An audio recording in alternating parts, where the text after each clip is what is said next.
நாளைய தினம் தேய்பிறை சஷ்டி திதி வருகிறது. அந்த சஷ்டி திதியில் முருகனை நோக்கி இருக்கக்கூடிய அந்த விரதம் அப்படிங்கிறது ரொம்ப அற்புதமானது. அதாவது சஷ்டி விரதம் அப்படின்னு சொல்லுவாங்க. அந்த விரதத்தை இருந்தால் என்ன நடக்கும் அப்படிங்கிறத முதல்ல பார்க்கலாம். பொதுவாக வந்துட்டு சஷ்டி விரதம் அப்படிங்கிறதே குழந்தை பாக்கியத்துக்கு அப்படின்னு சொல்லுவாங்க இல்லையா?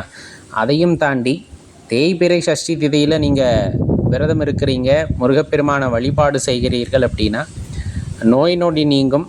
அதே போல் கண் திருஷ்டியிலிருந்து அந்த தீர்வு நமக்கு கிடைக்கும்.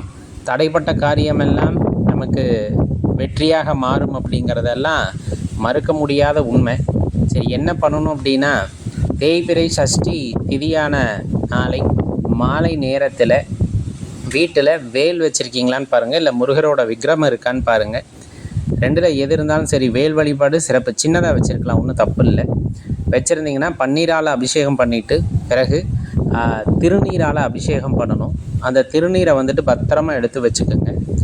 எங்கெல்லாம் போகிறீங்களோ, இப்போ வெளியே போகிறீங்க, ஒரு காரிய நிமித்தமாக போகிறீங்கன்னா அந்த திருநீரை எடுத்து நெத்தியில் வச்சுட்டு போனீங்கன்னா காரியத்தடை நீங்கும். அதே போல் நோய்வாய்ப்பட்டவர்கள் வந்துட்டு அந்த திருநீரை வந்துட்டு பூசிக்கொள்ளும் பொழுது நம்பிக்கையோடு பூசணும். அந்த நம்மளுக்கு உண்டான நோயிலிருந்து நமக்கு ஒரு விடுதலை கிடைக்கும் அப்படிங்கிறது அசைக்க முடியாத நம்பிக்கை. அதுவும் தேய்பிறை சஷ்டி திதியில் விரதம் இருந்து செய்வது. சரி, விரதம் இருந்து செய்வதுனா விரதம் எப்படி இருக்கிறது?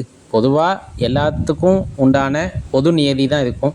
காலையில் எந்திரிச்சிட்டு குளிச்சுட்டு நீங்கள் நெத்தி நிறைய விபூதி அணிந்துட்டு முருகப்பெருமானுடைய மூலமந்திரத்தையோ முருகப்பெருமானுடைய திருநாமத்தையோ சொல்லி விரதத்தை ஆரம்பிக்கணும். பொழுது முழுவதுமே வந்துட்டு விரதமாக இருக்கணும், உண்ணாமல் இருக்கணும் முடிஞ்ச அளவுக்கு. இல்லை என்னால் முடியலை, நோய்வாய்ப்பட்டிருக்கோம் அப்படிங்கிற பட்சத்தில் நீங்கள் சாப்பிட்டுக்கலாம். இல்லை என்னால் பசி தாங்க முடியாதுங்கிறவங்க ஒரு நேரம் சாப்பாட்டு உப்பு இல்லாமல் எடுத்துக்கோங்க. அதுதான் ரொம்ப முக்கியம். உப்பு சேர்க்கக்கூடாது இன்றைய பொழுதில். சாயந்தர நேரத்தில் நம்ம வீட்டில் முருகப்பெருமானுடைய படம் இருக்குதுன்னா நல்ல பூக்களால் அலங்காரம் பண்ணுங்கள். என்னென்ன பூக்கள்லாம் பயன்படுத்தலாம்? செவ்வரளி பூக்கள் பயன்படுத்தலாம், செம்பருத்தி மலர் பயன்படுத்தலாம், வாசனையான மலர்கள் எதுவாயினும் பயன்படுத்தலாம்.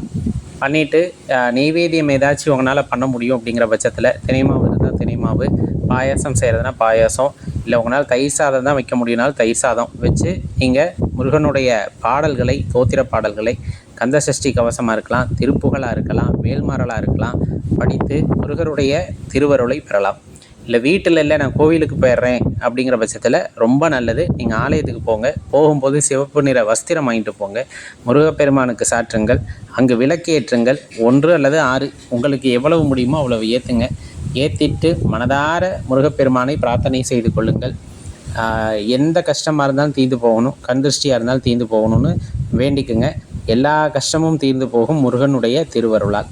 இதில் குறிப்பாக இந்த கண் திருஷ்டி போகணுன்னா தேய்பிறை சஷ்டி திதி அன்னைக்கு வலது கையில் ஒரு கையளவு கல்லுப்பு எடுத்துக்கிட்டு 3 முறை வலமாகவும் 3 முறை இடப்புறமாகவும் சுற்றிட்டு ஓடுகின்ற நீரில் போய் கரைச்சி விட்டுருங்க. கண்டிப்பாக அது உங்களுக்கு அந்த திருஷ்டி பாதிப்பை குறைக்கும் அப்படிங்கிறது அசைக்க முடியாத நம்பிக்கை. இதை பிறருக்கு செய்யலாமா? குடும்பத்தில் இருக்கவங்களுக்குனா தாராளமாக செய்யுங்க. புரிதான பலன் கண்டிப்பாக கிடைக்கும். மறக்காமல் இந்த வீடியோ உங்கள் நண்பர்களோட பகிர்ந்துக்குங்க. நன்றி, வணக்கம்.